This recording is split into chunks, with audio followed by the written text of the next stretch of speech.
सुप्रभात, नमस्कार। आप देख रहे हैं संसद टीवी। आपके साथ मैं हूं पराक्रम सिंह शेखावत। टॉप न्यूज में अगले आधे घंटे में हम आपको बताएंगे देश दुनिया की तमाम बड़ी खबरें, बताएंगे आपको आर्थिक जगत और खेल जगत से जुड़े समाचार भी। आइए शुरुआत करते हैं सुर्खियों के साथ। पराक्रम दिवस पर संसद भवन के केंद्रीय कक्ष में दी जाएगी नेताजी सुभाष चंद्र बोस को श्रद्धांजलि। अंडमान और निकोबार द्वीप समूह के 21 सबसे बड़े द्वीपों का नामकरण परमवीर चक्र विजेताओं के नाम पर करेंगे प्रधानमंत्री नरेंद्र मोदी। राष्ट्रपति द्रौपदी मुर्मू आज नई दिल्ली में प्रधानमंत्री राष्ट्रीय बाल पुरस्कार 2023 करेंगी प्रदान। 11 बच्चे होंगे पुरस्कृत। मंगलवार को प्रधानमंत्री नरेंद्र मोदी करेंगे पुरस्कार विजेताओं से संवाद। भारतीय नौसेना में आज 5वीं कलावरी स्तर की पनडुब्बी वागीर को किया जाएगा शामिल। बेहद घातक और पूरी तरह से स्वदेशी है पनडुब्बी वागीर। अमेरिका के कैलिफोर्निया में आयोजित समारोह में अंधाधुंध गोलीबारी, 10 लोगों की मौत, 16 से अधिक घायल। और क्रॉसओवर मैच में न्यूजीलैंड से हारकर हॉकी विश्व कप से बाहर हुआ भारत। पेनल्टी शूटआउट में 4-5 से हारा। निर्धारित समय तक दोनों टीमें 3-3 से थी बराबर। और आइए टॉप न्यूज में अब नजर डालते हैं खबरों पर विस्तार से।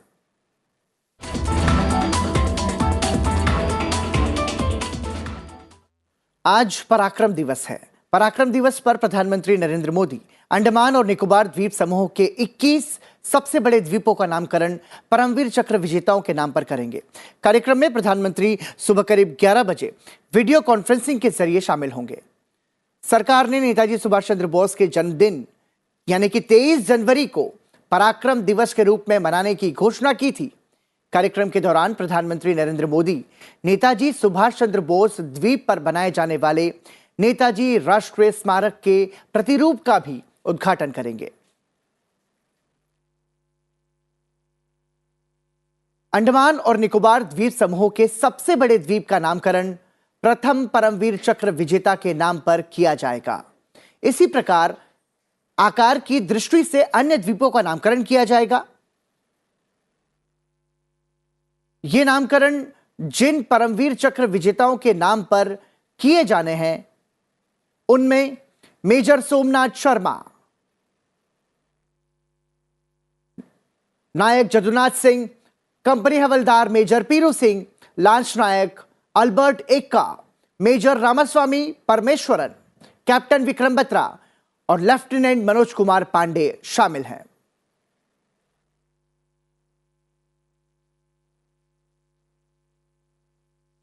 वहीं प्रधानमंत्री नरेंद्र मोदी, लोकसभा अध्यक्ष ओम बिरला, लोकसभा राज्यसभा में दलों के नेता, संसद सदस्य, पूर्व सांसद और अन्य गणमान्य व्यक्ति आज संसद भवन के केंद्रीय कक्ष में नेताजी सुभाष चंद्र बोस के चित्र पर श्रद्धा सुमन अर्पित करेंगे।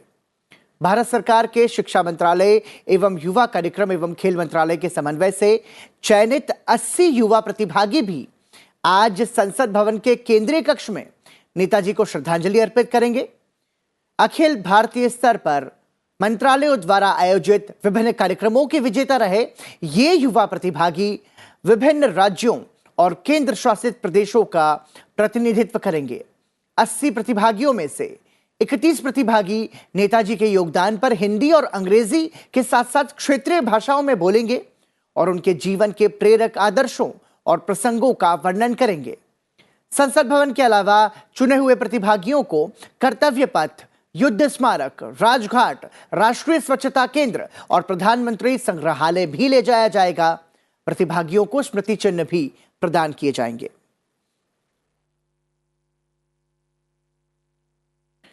वहीं केंद्रीय गृह मंत्री अमित शाह रविवार देर रात पोर्ट ब्लेयर पहुंचे। अंडमान निकोबार की 2 दिवसीय यात्रा के दौरान वो विभिन्न विकास गतिविधियों का जायजा लेंगे और आज नेताजी सुभाष चंद्र बोस की जयंती के अवसर पर एक जनसभा को भी संबोधित करेंगे। अमित शाह आज राष्ट्रीय ध्वज फहराएंगे और नेताजी स्टेडियम में जनता को संबोधित करेंगे। यही वह स्थान है जहां पर 30 दिसंबर 1943 को नेताजी ने तिरंगा फहराया था। उस समय इस मैदान को जिम खाना मैदान के नाम से जाना जाता था। इसके बाद गृह मंत्री अमित शाह भारतीय जनता पार्टी की कोर समिति के सदस्यों के साथ बैठक करेंगे। वो द्वीप समूह पर विभिन्न विकास कार्यों की भी समीक्षा करेंगे।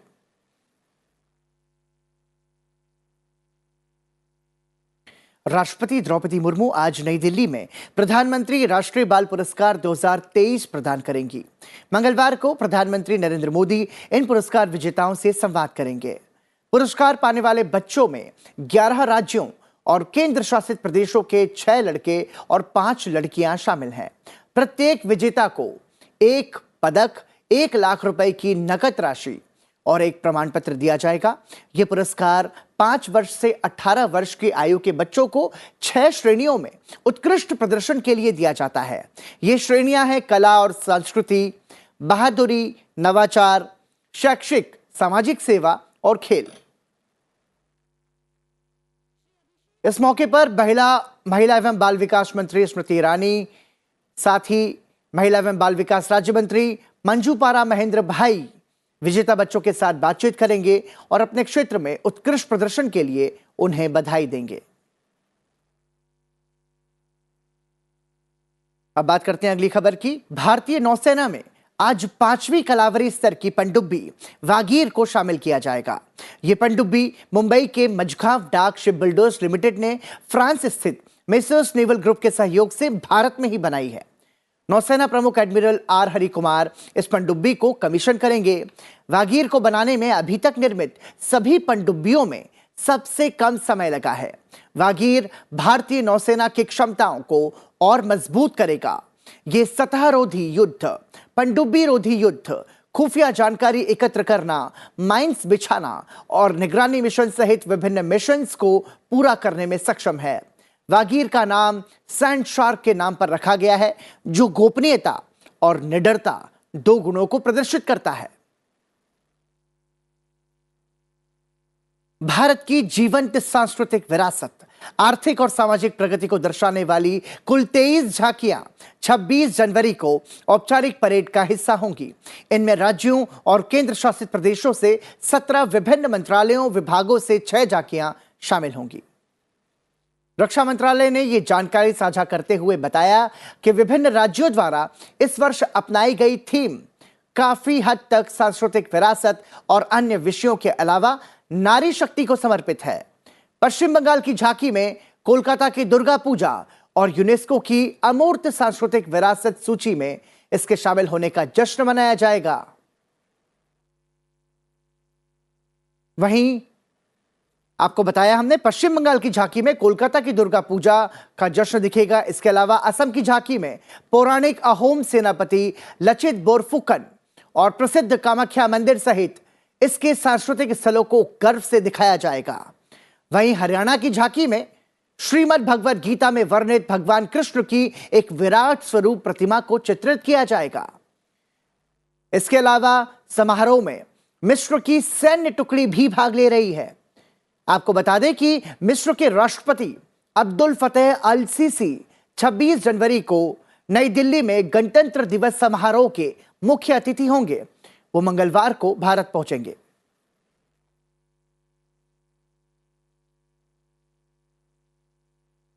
प्रधानमंत्री नरेंद्र मोदी ने क्षमताओं का पूरा लाभ उठाते हुए राज्य पुलिस बलों और केंद्रीय एजेंसियों के बीच सहयोग बढ़ाने का सुझाव दिया और प्रौद्योगिकी समाधान अपनाने के साथ साथ पैदल गश्त जैसे पारंपरिक पुलिस तंत्र को बढ़ावा देने पर जोर दिया। पुलिस महानिरीक्षकों के 57वें अखिल भारतीय सम्मेलन को संबोधित करते हुए प्रधानमंत्री ने अप्रचलित आपराधिक कानूनों को निरस्त करने, राज्यों में पुलिस संगठनों के लिए मानकों के निर्माण का सुझाव दिया। उन्होंने अधिकारियों द्वारा लगातार दौरे कर सीमा के साथ साथ तटीय सुरक्षा को मजबूत करने पर चर्चा की। प्रधानमंत्री ने जेल प्रबंधन में सुधार के लिए जेल सुधारों का समर्थन भी किया।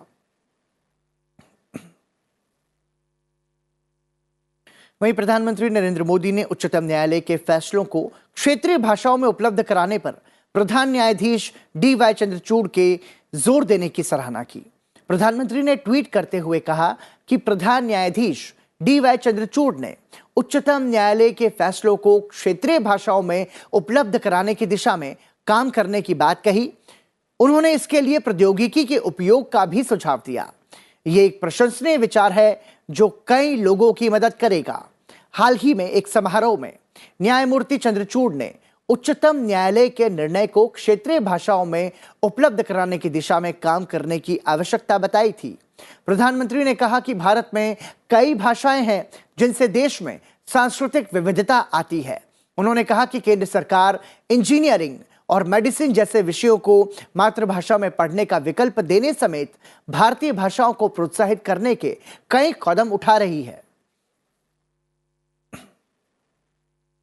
और इस खबर के साथ ही टॉप न्यूज में फिलहाल रुक रहे हैं एक छोटे से ब्रेक के लिए। ब्रेक के बाद जब लौटेंगे तो आपको बताएंगे टॉप 10 हेडलाइंस, आपको बताएंगे आर्थिक जगत और खेल जगत से जुड़े समाचार भी, साथ ही जाते जाते आपको बताएंगे आज के दिन से जुड़ा इतिहास भी। तो टॉप न्यूज में अभी बहुत कुछ है बाकी, तुरंत लौट रहे हैं, बने रहिए हमारे साथ।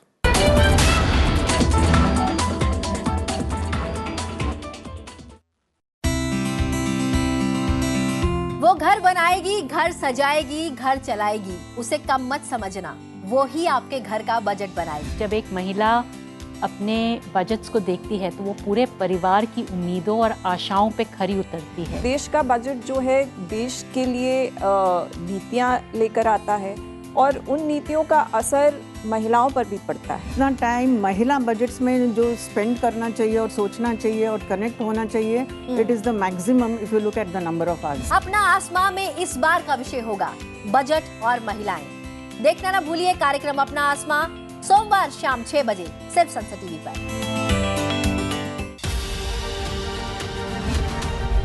What is public debt? The difference between the borrowings and repayments during a year is the net addition to the public debt. Public debt is split into internal debt, that is money borrowed within the country, and external debt, funds borrowed from non-Indian sources. Internal debt comprises treasury bills, market stabilization schemes, ways and means advance, and securities against small savings.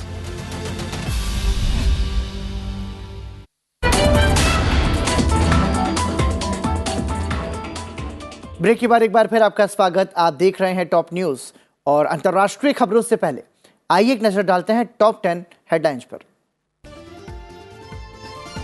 गणतंत्र दिवस parade की full dress rehearsal आज नई दिल्ली में कर्तव्य पथ पर होगी। रिहर्सल सुबह 10:30 बजे विजय चौक से शुरू होकर लाल किला रवाना होगी। परेड विजय चौक, कर्तव्य पथ, सी हेक्सागन, नेताजी सुभाष चंद्र बोस की प्रतिमा, तिलक मार्ग से लाल किले तक जाएगी। फुल ड्रेस रिहर्सल के दौरान सभी मेट्रो स्टेशन खुले रहेंगे, लेकिन केंद्रीय सचिवालय और उद्योग भवन मेट्रो स्टेशन दोपहर 12 बजे तक पर प्रवेश और निकासी की अनुमति नहीं होगी। उपराष्ट्रपति जगदीप धनखड़ से राज्यसभा सांसद और बीजेपी अध्यक्ष जगत प्रकाश नड्डा और उनकी पत्नी मल्लिका नड्डा ने मुलाकात की। ये मुलाकात उपराष्ट्रपति निवास पर हुई। प्रधानमंत्री नरेंद्र मोदी 29 जनवरी को सुबह 11 बजे आकाशवाणी पर मन की बात कार्यक्रम में देश विदेश के लोगों के साथ अपने विचार साझा करेंगे। ये मासिक रेडियो कार्यक्रम की 97वीं कड़ी होगी। प्रधानमंत्री ने इस कार्यक्रम में संबोधित किए जाने वाले विषयों पर लोगों से उनके विचार साझा करने के लिए आग्रह किया है। नमो ऐप या माईगोव ओपन फोरम में लोग अपने सुझाव साझा कर सकते हैं। साथ ही टोल फ्री नंबर 1800-117800 के जरिए भी प्रधानमंत्री के लिए अपना संदेश हिंदी या अंग्रेजी भाषा में रिकॉर्ड कर सकते हैं। फोन लाइंस 27 जनवरी तक खुली रहेंगी। भारत निर्वाचन आयोग नई दिल्ली में प्रौद्योगिकी का प्रयोग और चुनाव शुचिता पर आज दूसरा अंतर्राष्ट्रीय सम्मेलन आयोजित करेगा। निर्वाचन आयोग ने इस विषय पर पहला सम्मेलन दिसंबर 2021 में किया था। 2 दिन तक चलने वाले इस अंतर्राष्ट्रीय सम्मेलन का उद्घाटन मुख्य चुनाव आयुक्त राजीव कुमार करेंगे। सम्मेलन में Angola, Argentina, Australia, Croatia, Indonesia, Mauritius, Nepal, Philippines और सूरीनाम सहित 17 देशों के 43 प्रतिनिधियों के भाग लेने की संभावना है। विदेश मंत्रालय आज तीसरे अटल बिहारी वाजपेयी स्मारक व्याख्यान का आयोजन करेगा। विदेश मंत्री एस जयशंकर इस कार्यक्रम की अध्यक्षता करेंगे और व्याख्यान का विषय वैश्विक अनिश्चितता का भविष्य होगा। विदेश मंत्रालय के पूर्व स्थायी सचिव राजदूत बिलाहरी कौशिकिन इस कार्यक्रम में व्याख्यान देंगे। स्मृति व्याख्यान का आयोजन पूर्व प्रधानमंत्री अटल बिहारी वाजपेयी को श्रद्धांजलि के रूप में किया गया है। गणतंत्र दिवस समारोह के मद्देनजर बीएसएफ ने गुजरात के कच्छ जिले और राजस्थान के बाड़मेर में भारत पाकिस्तान सीमा पर सुरक्षा बढ़ाने के लिए ऑपरेशन अलर्ट अभ्यास शुरू किया है। बीएसएफ का यह ऑपरेशन अलर्ट 21 जनवरी से शुरू हुआ था और 28 जनवरी 2023 तक चलेगा। जम्मू कश्मीर में आतंकियों के खिलाफ सुरक्षा बलों का ऑपरेशन लगातार जारी है। इस बीच जम्मू और कश्मीर के शोपियां में पुलिस और सेना ने हिजबुल मुजाहिदीन के बड़े आतंकवादियों में से एक नासिर अहमद शेर गोजरी उर्फ कासिम भाई को गिरफ्तार किया है। वह 2017 से सक्रिय था। जम्मू कश्मीर सरकार ने खाद्य प्रसंस्करण क्षेत्र में क्रांति लाने और केंद्र शासित प्रदेश में किसानों के जीवन में बदलाव लाने के लिए एक महत्वाकांक्षी परियोजना शुरू की है। जम्मू कश्मीर के विशिष्ट उत्पादों के लिए क्लस्टर के विकास के लिए यूटी स्तर का खाद्य प्रसंस्करण कार्यक्रम 879.75 करोड़ रुपए की पहल है। राष्ट्रव्यापी टीकाकरण अभियान के तहत अब तक देश में कुल 220 करोड़ 28 लाख से अधिक कोविड टीके लगाए जा चुके हैं। पिछले 24 घंटे में 3,84,000 से ज्यादा टीकों की खुराक दी गई है। केंद्रीय स्वास्थ्य मंत्रालय के अनुसार वर्तमान में भारत में सक्रिय मामलों की संख्या 1,960 है। मरीजों के ठीक होने की दर 98.81% है। और सूचना और प्रसारण मंत्री, युवा कार्य और खेल मंत्री अनुराग सिंह ठाकुर आज एक दिन के दौरे पर मध्य प्रदेश में जबलपुर पहुंचेंगे। वो रानीताल स्टेडियम में सांसद खेल महोत्सव के समापन समारोह में भाग लेंगे और विजेताओं को पुरस्कार देंगे। अनुराग सिंह ठाकुर जबलपुर में काटनंगा में आकाशवाणी केंद्र का भी दौरा करेंगे।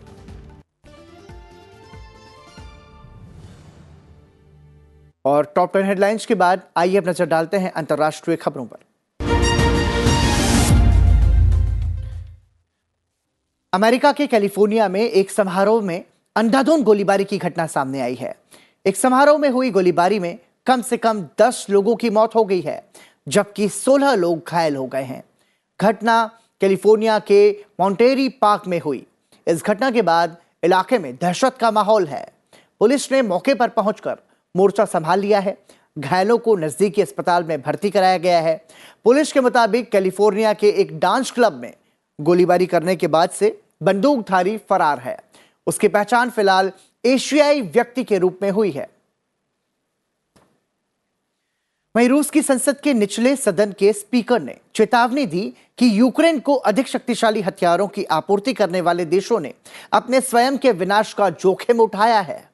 निचले सदन ने यह संदेश दिया कि कीव ने युद्धक टैंकों का अनुरोध नहीं किया, लेकिन जो देश बख्तरबंद वाहनों, वायु रक्षा प्रणालियों और अन्य उपकरणों की नई खेप भेज रहे हैं, वो स्वयं के विनाश के लिए खुद जिम्मेदार होंगे।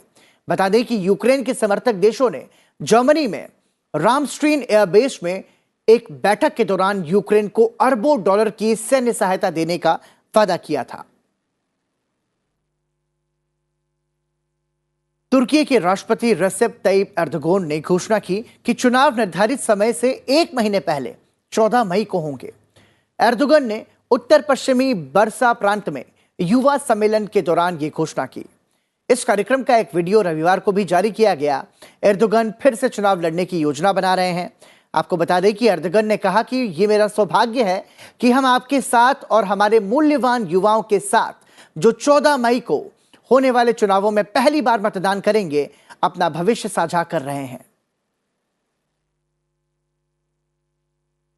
वहीं इजराइल में सुप्रीम कोर्ट के अधिकारों को नियंत्रित करने वाले नए कानून के प्रस्ताव का विरोध जारी है। 1 लाख से अधिक लोग इसके खिलाफ तेल अवीव की सड़कों पर उतर आए हैं। यरूशलेम, हाइफा, बेरशेबा और हर्जलिया समेत देश के कई शहरों में हजारों लोगों ने ऐसी रैलियां निकाली। बीते हफ्ते भी तेल अवीव में ऐसी रैली में करीब 80,000 लोग शामिल हुए थे। दरअसल नए कानून से इजरायली सरकार को सुप्रीम कोर्ट के फैसले को पलटने का अधिकार मिल जाएगा। उधर सुप्रीम कोर्ट के आदेश पर नेतन्याहू ने अपने गृह व स्वास्थ्य मंत्री आर्ये डेरी को पद से हटा दिया है। सुप्रीम कोर्ट ने कर संबंधी मामले में उन्हें दोषी मानते हुए पद से हटाने का आदेश दिया था। वहीं भारत में वीजा मामले में देरी को कम करने के उद्देश्य से अमेरिका ने नई पहल शुरू की है। इसके तहत पहली बार आवेदन करने वालों के लिए विशेष साक्षात्कार निर्धारित करना और कॉन्सुलर स्टाफ की संख्या बढ़ाना शामिल है। वीजा बैकलॉग को कम करने के उद्देश्य से दिल्ली में अमेरिकी दूतावास और मुंबई, चेन्नई, कोलकाता और हैदराबाद में वाणिज्यिक दूतावासों ने 21 जनवरी को विशेष शनिवार साक्षात्कार दिवस आयोजित किया।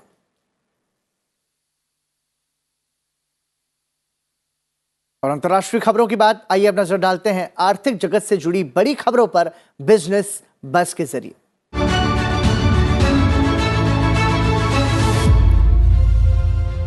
बिजनेस 20 यानी B20 की पहली बैठक आज गुजरात में होगी।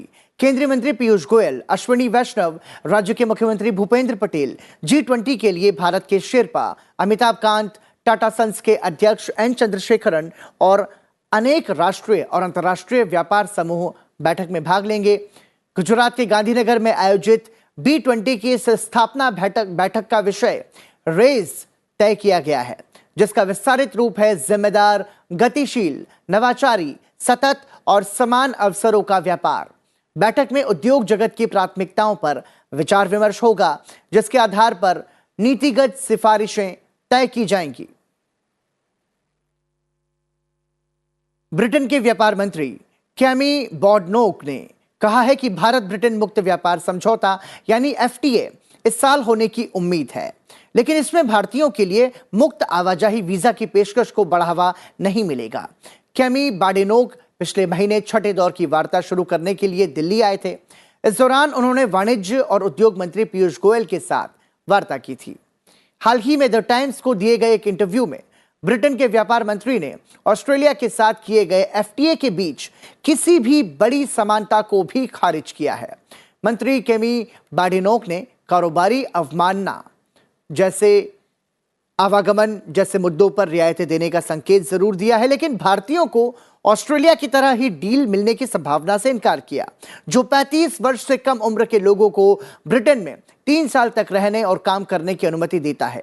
इस महीने की शुरुआत में लॉन्च की गई you India young professional scheme इस बाधा को दूर कर सकती है। इसके तहत 18 से 30 वर्षीय स्नातकों को 2 साल तक किसी भी देश में रहने और काम करने के लिए वीजा प्रदान करने की योजना है। साल 2022 स्टार्टअप कंपनियों के लिए काफी उतार चढ़ाव वाला रहा। फंडिंग के मोर्चे पर स्टार्टअप को काफी चुनौतियों का सामना करना पड़ा। PwC इंडिया के मुताबिक पिछले साल स्टार्टअप कंपनियों में सिर्फ 35.6 अरब डॉलर का निवेश हुआ, जो 2021 के 53.7 अरब डॉलर के मुकाबले 35% कम है। फंडिंग के मोर्चे पर भारतीय स्टार्टअप उतना प्रभावित नहीं हुआ जितना अमेरिका और चीन में इसका असर पड़ा है। भारत का स्टार्टअप्स इकोसिस्टम का आधार काफी मजबूत है। खबर यह भी है कि यूनिकॉर्न के साथ रोजगार भी बढ़ेंगे और इन संभावनाओं को देखते हुए सरकार आगामी बजट में कुछ ऐसे प्रावधान कर सकती है जिससे स्टार्टअप कंपनियों को फंडिंग की चुनौतियों से उबरने में मदद मिलेगी। सरकार अगर राहत देती है तो न सिर्फ स्टार्टअप के विस्तार में मदद मिलेगी, बल्कि यूनिकॉर्न की संख्या में भी इजाफा होगा और रोजगार के मोर्चे पर भी भारत में बेहतर संभावनाएं पैदा होंगी। भारत को सबसे तेज अर्थव्यवस्थाओं में से एक बनाए रखने के लिए 2023-24 के बजट में सरकार अपने खर्च में 33% तक बढ़ोतरी कर सकती है। यानी बजट में अगले वित्त वर्ष के लिए 9 से 10 लाख करोड़ रुपए का प्रावधान किया जा सकता है। पिछले बजट में इसके लिए 7.50 लाख करोड़ रुपए का प्रावधान किया गया था। वैश्विक मंदी की आशंका के बीच वित्त मंत्री निर्मला सीतारमण 1 फरवरी 2023 को देश का आम बजट पेश करेंगी। जानकारों का मानना है कि इस बजट में सरकार का सबसे अधिक जोर अर्थव्यवस्था की रफ्तार को बनाए रखने पर होगा। इसके लिए सरकारी खर्च, निजी निवेश और खपत को बढ़ाने वाली घोषणाएं हो सकती हैं। महंगाई के मोर्चे पर मिली राहत के बीच राजकोषीय घाटे को भी कम करने की कोशिश रहेगी। हालांकि आयकर दाताओं के लिए टैक्स के मोर्चे पर खास राहत की उम्मीद नहीं की जा सकती। और बिजनेस न्यूज के बाद आइए अब नजर डालते हैं खेल जगत से आने वाली बड़ी खबरों पर स्पोर्ट्स न्यूज के जरिए।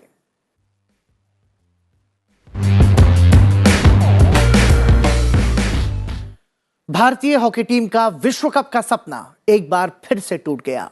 भुवनेश्वर में रविवार को खेले गए हॉकी वर्ल्ड कप के क्रॉसओवर मैच में टीम इंडिया को न्यूजीलैंड ने हराकर बाहर का रास्ता दिखा दिया। दोनों टीमें निर्धारित समय तक 3-3 की बराबरी पर थीं, जिसके बाद मैच पेनल्टी शूटआउट पर गया। पेनल्टी शूटआउट में न्यूजीलैंड ने भारत को 5-4 से हराकर मैच जीत लिया और क्वार्टर फाइनल में अपनी जगह पक्की कर ली। भारतीय टीम इस हार के साथ ही विश्व कप की दौड़ से बाहर हो गई है। भारत ने आखिरी बार 1975 में हॉकी विश्व कप पर अपना कब्जा जमाया था। इसी के साथ टॉप न्यूज के इस बुलेटिन में इतना ही, लेकिन जाते जाते आपको छोड़े जाते हैं आज के दिन यानी कि 23 जनवरी की तारीख से जुड़े इतिहास के साथ। और आपको बता दें कि आज पराक्रम दिवस है। संसद भवन के केंद्रीय कक्ष में नेताजी सुभाष चंद्र बोस को प्रधानमंत्री नरेंद्र मोदी, लोकसभा अध्यक्ष ओम बिरला, तमाम केंद्रीय मंत्री और अन्य गणमान्य व्यक्ति पुष्पांजलि अर्पित करेंगे। साथ ही साथ विभिन्न राज्यों से आए जो प्रतिभाशाली छात्र हैं वो भी नेताजी सुभाष चंद्र बोस पर अपने विचारों को संसद भवन के केंद्रीय कक्ष में साझा करेंगे। इस कार्यक्रम का सीधा प्रसारण संसद टीवी पर आप देख सकते हैं मेरे सहयोगी प्रतिबिंब शर्मा के साथ। मुझे टॉप न्यूज में दीजिए इजाजत और देखिए आज के दिन और आज की तारीख से जुड़ा ये इतिहास। नमस्कार। उनके नारों में जोश था, खून में उबाल था। वे जहां जहां जाते कारवां बनाते। 23 जनवरी साल 1897 को नेताजी सुभाष चंद्र बोस का जन्म ओडिशा के कटक में हुआ था। वे भारत में स्वतंत्रता संग्राम के महानायक रहे। नेताजी ने जय हिंद का नारा दिया। उनके अविस्मरणीय योगदान का देश आज भी कर्जदार है। तुम मुझे खून दो, मैं तुम्हें आजादी दूंगा का नारा देने वाले नेताजी का भारत की आजादी में महत्वपूर्ण योगदान रहा है। नेताजी ने द्वितीय विश्व युद्ध के समय अंग्रेजों के खिलाफ मोर्चा संभाला। इस दौरान उन्होंने जापान के सहयोग से आजाद हिंद फौज का गठन किया। इसके साथ ही स्वतंत्रता आंदोलन की लड़ाई में उन्होंने आजाद हिंद सरकार का गठन किया। उनका संपूर्ण जीवन हर युवा और भारतीय के लिए आदर्श है। नेताजी ने आजादी की जंग में शामिल होने के लिए भारतीय प्रशासनिक सेवा का परित्याग कर दिया और इंग्लैंड से भारत वापस लौट आए।